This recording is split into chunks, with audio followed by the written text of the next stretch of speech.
బట్టి విక్రమార్క మల్లు అనే నేను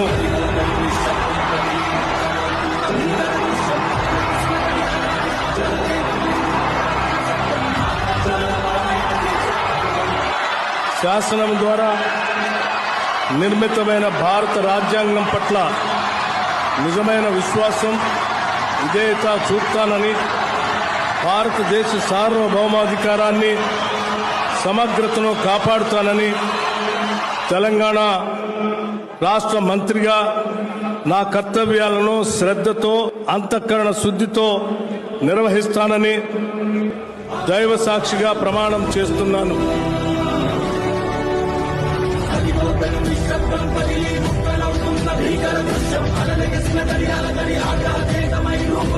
సత్యం